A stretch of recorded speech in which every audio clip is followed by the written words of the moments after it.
It is the supreme art of the teacher to awaken joy in creative expression and knowledge. Albert Einstein. Welcome. This is my final reflection.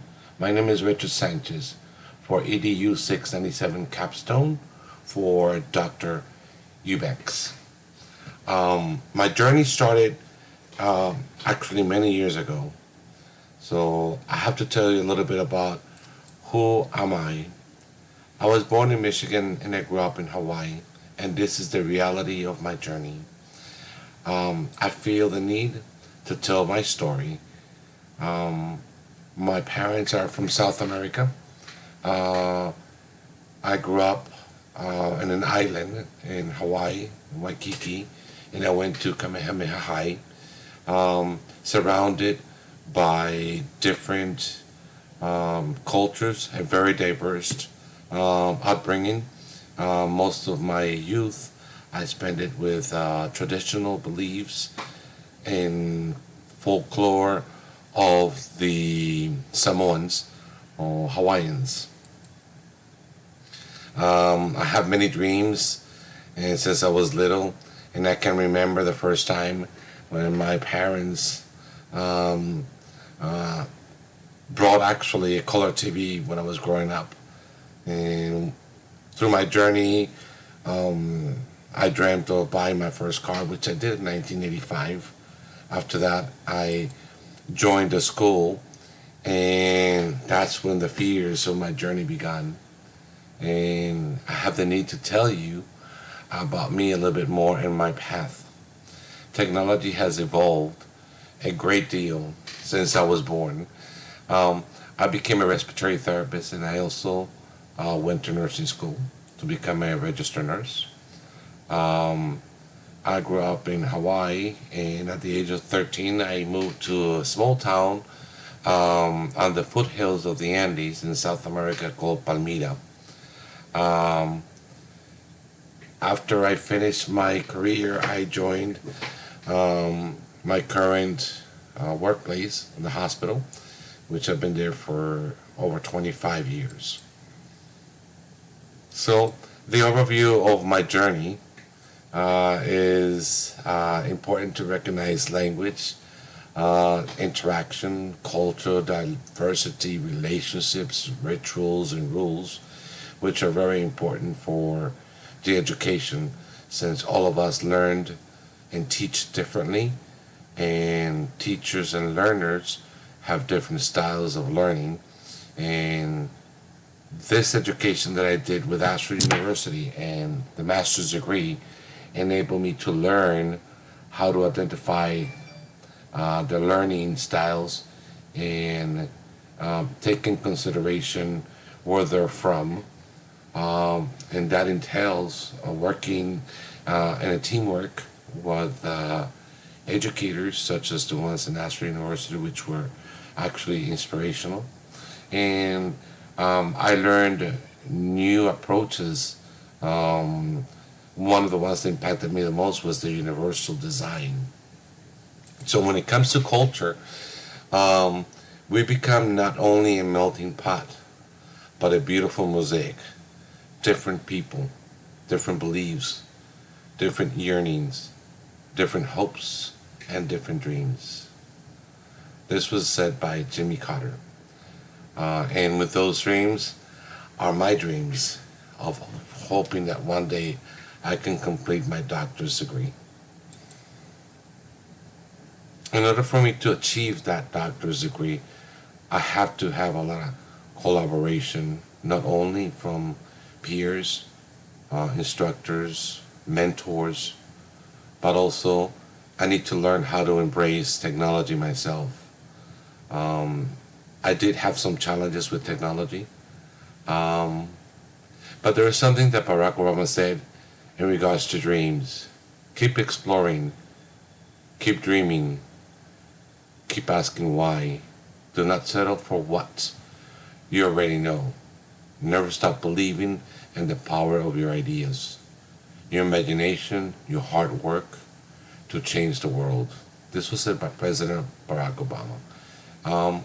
Very inspirational, very powerful, and that means that we all have to work together with technology.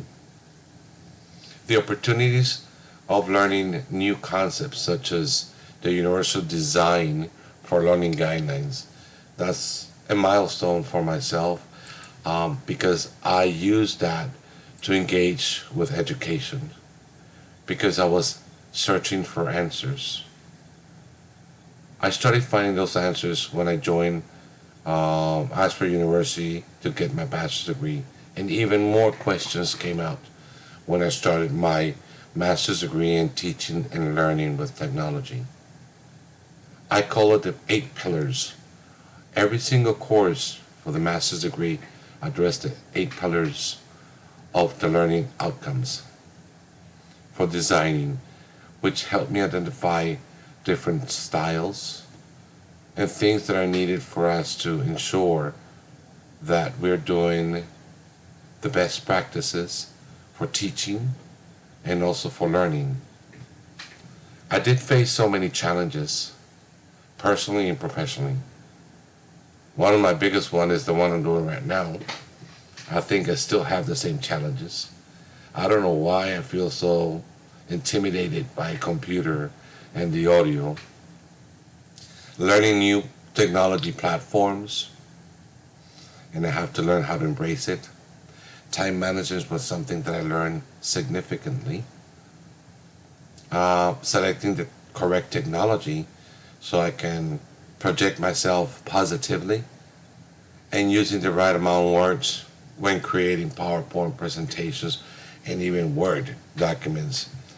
I learned through this class with Dr. Eubanks that having a long resume doesn't necessarily mean that you're a stellar candidate for a certain desired position. So for that, I thank you, Dr. Eubanks, because it was difficult for me to go from 7 pages to 1 page. Strategies. Strategies and action. I use 4 strategies for success. Accessing the quality of the current services, which are the services provided by Ashford University. Identifying the evidence-based policy, which are all the things that the school has provided us and tools to engage and to be successful. Developing and implementing new strategies, utilizing all the technology available, and to increase my interest in continuing my education. All this was possible because of the way I was brought up. So I feel the need to defend what's cultural diversity.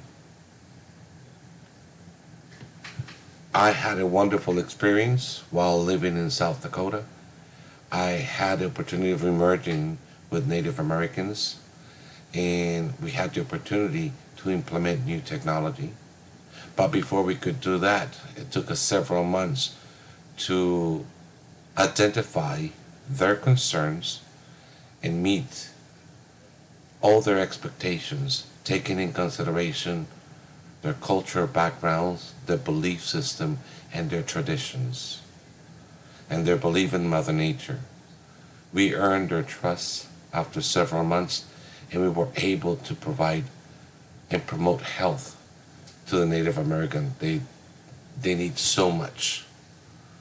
But there are so many questions that we might have. But the answers are in school. The master's degree on teaching and learning has enabled me to implement best practices, which I use with leadership. I learned how to be innovative, so I can effectively implement this technology with leadership and the healthcare, and I can help them adopt evidence-based practices positively. Well, this was a journey for adult education. I think it fits all the platforms. I don't think there's an age for us to learn, but it was aimed to build skills, to assess the quality of the current knowledge that I had. I was able to identify a lot of pitfalls. I was able to use evidence-based policies to learn how to cope with my challenges, implement and develop new approaches in my personal and professional life to integrate a new emerging technology. EDU 697, among all the courses, have sealed the deal and motivated me to continue with my education and a doctor's degree. And I have to thank Dr. Sandip, Dr. Johnson, and Dr. Warren, which were the guiding lights for me to continue this journey. But the biggest star in the sky is Dr. Eubank, which was an awesome inspiration. And I do thank you for all your kind words and your motivation. Thank you.